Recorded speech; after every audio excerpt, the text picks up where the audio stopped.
Welcome to Waves Media. Mithun Reddy అరెస్టుపై పెద్దిరెడ్డి రామచంద్రారెడ్డి మాట్లాడుతూ చంద్రబాబు గతంలో కూడా ఇలానే మిథున్ రెడ్డిపై కేసు పెట్టాడు, కానీ ఆఖరికి అది తప్పుడు కేసు అని ప్రూవ్ అయింది.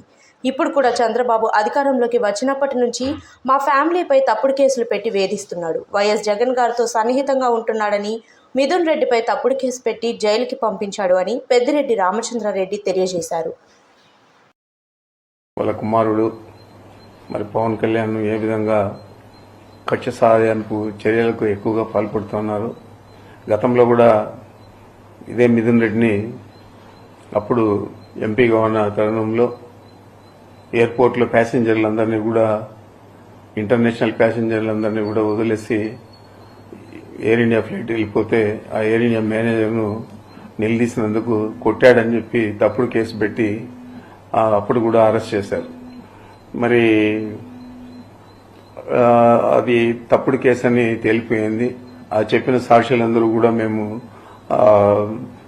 చంద్రబాబు ప్రోద్బలంతో చెప్పాల్సి వచ్చిందని చెప్పి ఆ రోజు చెప్పారు. అధికారాన్ని అడ్డం పెట్టుకొని చంద్రబాబు ముఖ్యమంత్రిగా ఆ రోజు వ్యవహారం తీరు ఏ విధంగా ప్రజలందరూ కూడా గ్రహించారో మనమంతా కూడా చూశాము. ఇది చంద్రబాబు నాయుడు చేసిన చాలా తప్పుడు కేసును పెట్టి ఒక పార్లమెంట్ సభ్యుడిని ఈ విధంగా వేధించారని చెప్పారు. మరి ఇప్పుడు కూడా అతను అధికారంలోకి వచ్చినప్పటి నుంచి ఇప్పుడు దాకా అనేక కేసులు, ల్యాండ్లు అంటాడు, లేకపోతే ఈ తప్పుడు కేసులు అన్నీ కూడా, మదనపల్లి ఫైల్స్ అంటాడు. ఆ ఫైల్స్ కు నాకు ఏం సంబంధం, ఇప్పుడు దాకా సంబంధం లేదని చెప్పి ప్రతి ఒక్కరు కూడా చెప్పారు. ప్రభుత్వం కూడా ఏమీ తేల్చలేకపోయింది. మరి ఇలాంటి తప్పుడు కేసులన్నీ కూడా అనేక రకాల కేసులన్నీ పెట్టి వేధించడం జరుగుతోంది. మరి అనేక రకాలుగా అనేక కేసులన్నీ కూడా మా మీద పెట్టడం జరుగుతోంది. ఇప్పుడు తారస్థాయికి చేరి ఈ లిక్కర్ స్కామ్ లో మా తనయుడు అంటే మిథున్ రెడ్డి గారి ప్రమేయం ఉందని చెప్పి ఆయన 3 సార్లు ఎంపీకి రాష్ట్ర ప్రభుత్వంలో ఏమైనా పాల్గొనేదానికి, పాలు పంచుకునేదానికి అవకాశం ఉందని అడుగుతాను. ఏదో జగన్మోహన్ రెడ్డి గారితో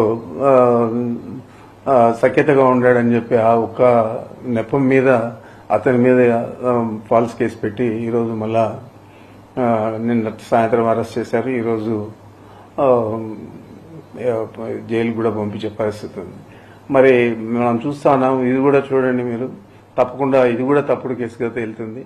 మరి ఇలాంటి తప్పుడు కేసులన్నీ పెట్టి ప్రభుత్వాన్ని నడుపుతూ